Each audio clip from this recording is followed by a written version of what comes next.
right, welcome to another episode of Movie Talk. And in this one, we're going to talk about the worst movies of 2020. Whoa, yep, it's that time of year too.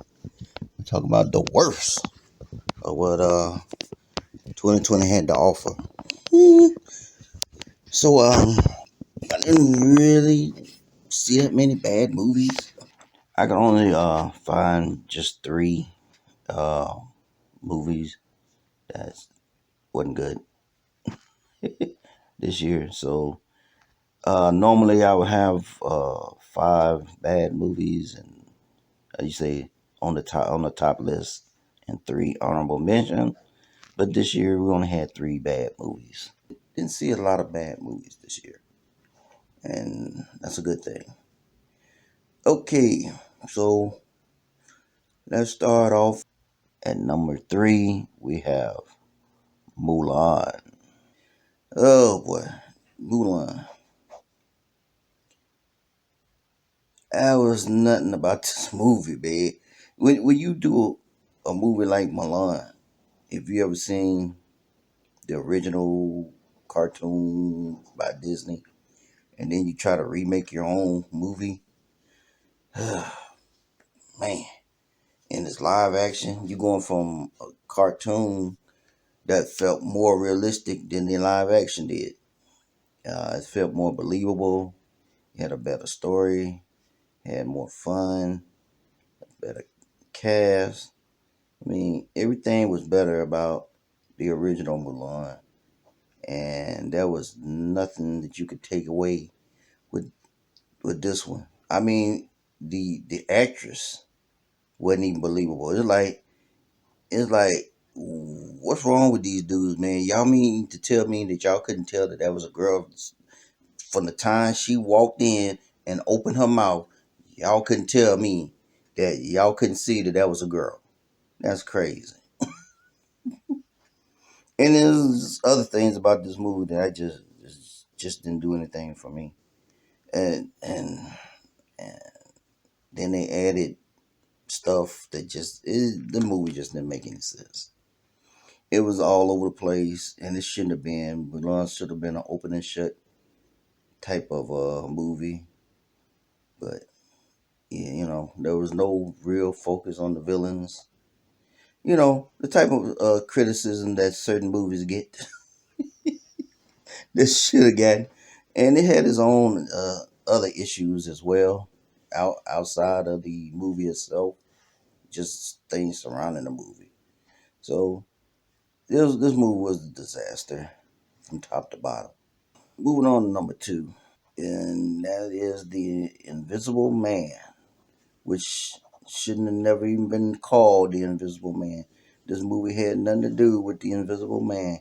It was just a guy who could make himself invisible, but he's rarely in the movie because the movie is not about him.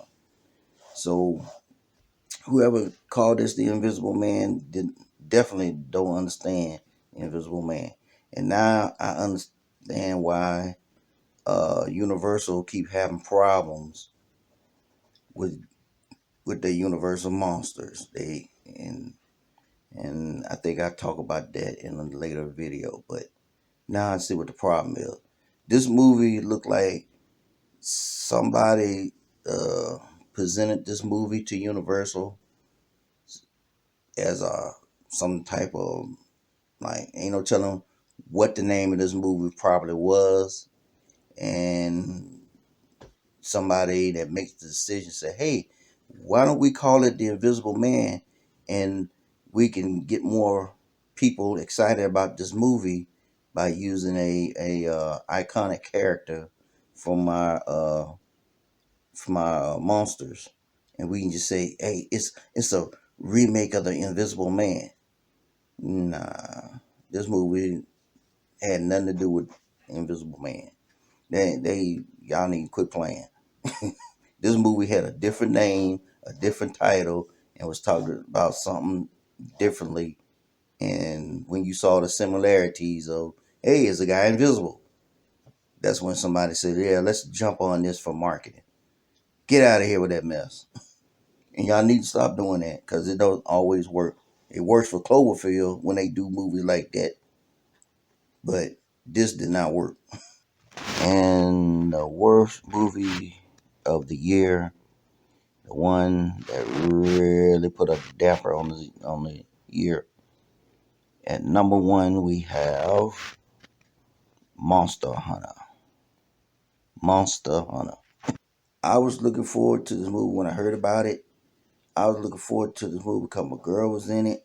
Uh, man, don't get me talking her name because I can hardly say her name.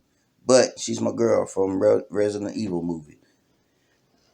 Why she's not in the superhero movies yet, I don't know. But what I do know is this movie was bad. This movie was horrible because she's not what you call that great of an actress in the first place. She just I like the movies that she's been in because it plays to her strength.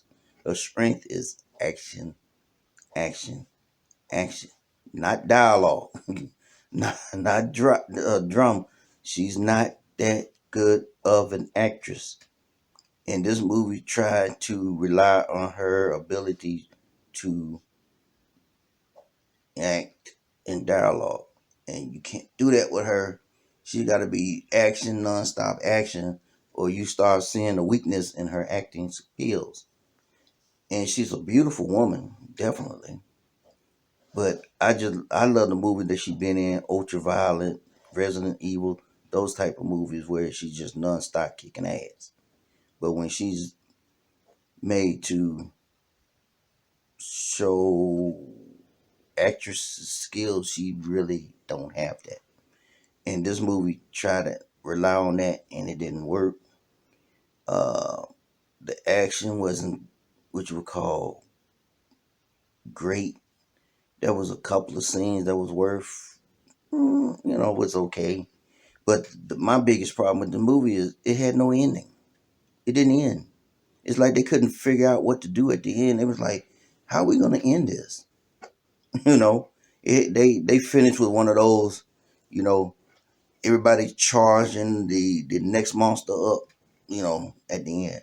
And yeah, I'm spoiling the end, but it's because it didn't have an end. It's like maybe we're figuring out an ending in the next movie, but it didn't have any type of ending.